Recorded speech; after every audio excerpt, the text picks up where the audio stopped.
Denver hit the number 1 for the first time in a long time for this metric.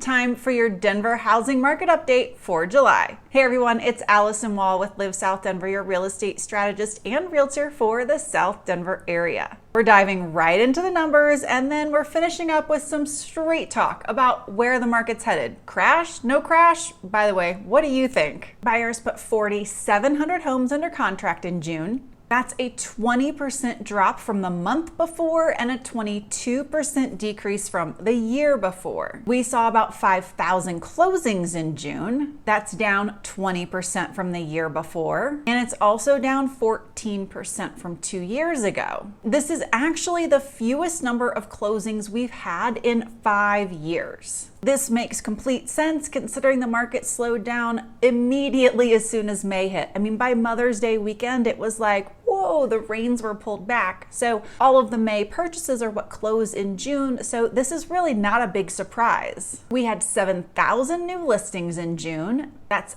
down 3% from last year, but up 3% from 2 years ago. June closed out with about 5,300 properties left on the market for sale. This was an improvement of about 1,100 additional homes from the month before, and that number is nearly double what we had for inventory in June of last year. It is, by the way, down 5% from 2 years ago. Importantly though, can I get a drum roll please?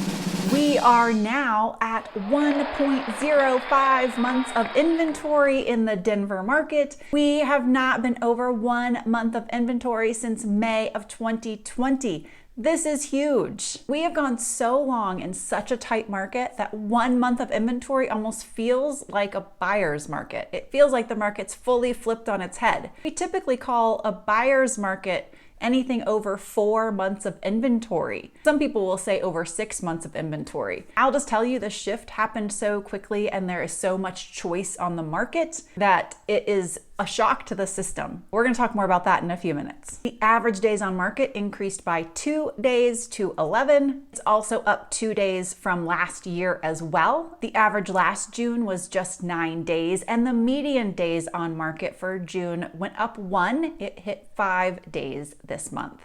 All right, let's get to home prices. It's what everybody wants to talk about, right? The money, money, money. The list price to sales price ratio did finally drop below a 103% as I had been projecting. It went from 105 last month to 102.5 in June. Something I am finding surprising, and you may as well, homes are still selling more competitively in this market than they did last August. Just as we're in a little bit of a lull now, we were in a lull last year from about July to October. The list price to sales price ratio last August was only 102%. So things are a little bit more aggressive right now than they were last year 2 months into the lull. Average closed price for all homes last month, $707,000. That's only down $2,000 from the month before. It's up 11% from 1 year ago and up 41% from 2 years ago. When we're in a normal year, a normal sales cycle, our peak home price usually is around June. Could be May, could be June. This year, if we stay on a downward trajectory for the rest of the year,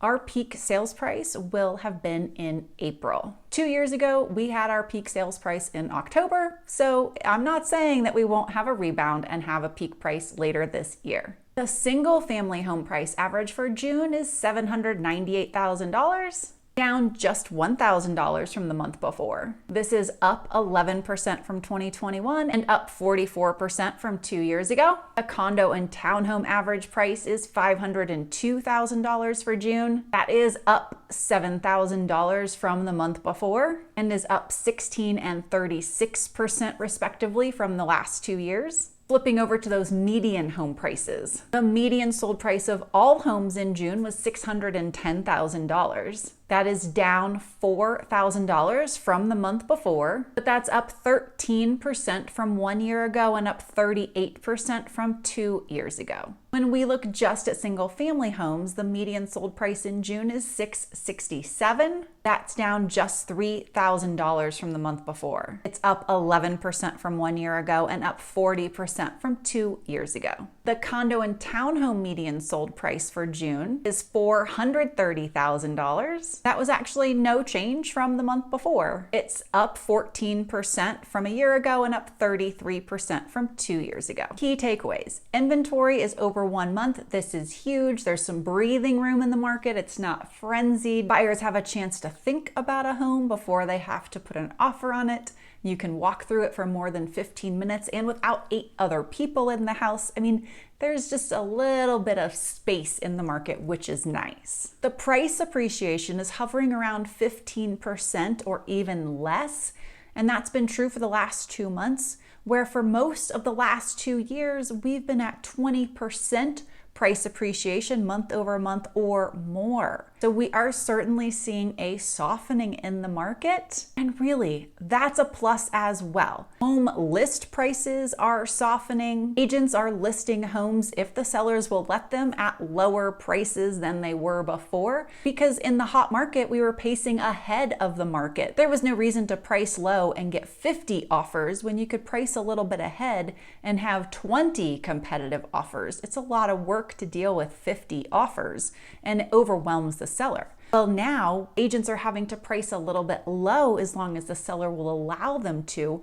get traction even in this market. There are a lot of homes that are sitting for 21, 35 or more days. In fact, about a third of the homes that have gone on the market in just the last month have undergone at least one price reduction. Between the mortgage rates hitting 6% last month, which by the way, right now they're back in the mid fives if no one's told you, and we see from Fannie Mae's recent consumer sentiment index that only 20% of people say that right now is a good time to buy a home. That really all of this June data makes sense, including seeing 20% fewer homes go under contract in June versus the month before. You tell me, what are your thoughts? Do you think now is a good time to buy a home? Do you think now is an okay time to sell a home? Lay it on me. I've got thick skin. Y'all have to have seen some of the comments I've gotten on this channel, right? I can take it. What do you think? All right, here are my thoughts. I see right now and in the next couple of months ahead as a better time to buy a home since November of 2021. We're going to talk more about this graphic and what it means for the real estate market in a moment. But the reality of where we are today is that bidding wars are nearly non-existent. The buyer isn't giving up their rights on inspection. Buyers aren't giving up their earnest money just to get a contract accepted. Buyers don't have to bring 20% down, 30% down, 50% down just to get the house. In fact, we're seeing buyers who are able to have down payment assistance programs on their side get offers accepted on properties. There is the opportunity for buyers to negotiate closing costs to be paid, maybe for the seller to cover a buy down on the interest rate. There's just so much room for the buyer to not be in the place of giving up all their rights. I cannot think of a better time. On top of that, you're not offering $100,000 over list price on nearly any house on the market. There are a few places where there are bidding wars, but they're so much smaller, so much smaller. So it really is such an amazing time to buy a home. Sellers, does it sound like I just flipped your world upside down and you have no power and no position? That's really not the case. We may get there. We may shortly be in a full-on buyer's market, but we really aren't. 1 month of inventory does not a buyer's market make. Over the last 2 years, it has been tough to be a buyer, right? And most people who are sellers turn around and become buyers, and a lot of sellers refinanced into these amazing low interest rates. And there was a fear among sellers. Sellers didn't want to have buyers in their homes for health and safety reasons. Sellers didn't want to give up their good interest rates. Sellers didn't know how they were going to sell their home, which would sell in one day, and then turn around and buy a home not knowing when or if they would get one. And most sellers felt like, if I sell this house, which I have positioned just the way I like, right? right? I've put in the nice backyard, I did my bathroom, we did finish the basement, all the things that happen over time. I'm gonna probably end up downgrading at the next house just because of what the budget's gonna get me, and I don't wanna do that. So now we're in a market where sellers, you're able to sell your home for 40% more than it was worth just 2 years ago. And you get to go out and shop all of this inventory, and you get to have all the leverage that I just shared about that buyers have. It's such a sweet spot. Now, the interest rate thing, I can't fix that part. That's where we're gonna be for a while. But you will have leverage on the buy side to potentially negotiate an interest rate buy down. I really cannot say how much I think now is a great time to be in the market. It's so close as a seller to being able to sell high and buy low for this season. That's my take on it.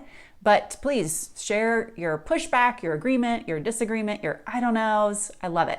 So on to that map that we popped up a second ago. I'm gonna put that back up. All right, this data was just released in June by a group called Up for Growth. They are a cross-party group that has been tracking housing insufficiency data for years. And what they're seeing is that the problem's only getting worse. It started out being a coastal large city problem. So we're talking LA, San Francisco, Miami, New York, DC, and now it is everywhere. It has really pushed all across the US. Denver's, we're central, and look at where we are in Colorado. Look at these numbers. Look how bright, shiny, golden yellow we are. So the data is showing what a severe lack of housing we have nationwide. And we've talked about before the number of people who are coming up each year into home buying age, prime first-time home buying age. And as we continue down this road of a lack of sufficient housing, what is our basic economic cycle, supply and demand? This data point right here is what is going to keep propelling the real estate market forward. We just don't have enough supply to meet the demand, particularly here in Colorado where people love to move. It's gorgeous. We have a great and diverse job market. So despite what all the naysayers and doomsdayers want to call down on the real estate market, that there is a crash coming, it's really just not feasible. While the economy may soften, I think we're clearly seeing signs of that, there is not a crash ahead. And I also share this because if housing prices are going to continue to increase, the better time to buy a house is sooner rather than later. As always, so great to be with you. Thank you for joining me for this month's market update. I'm looking forward to your thoughts and comments, and I will see y'all next week.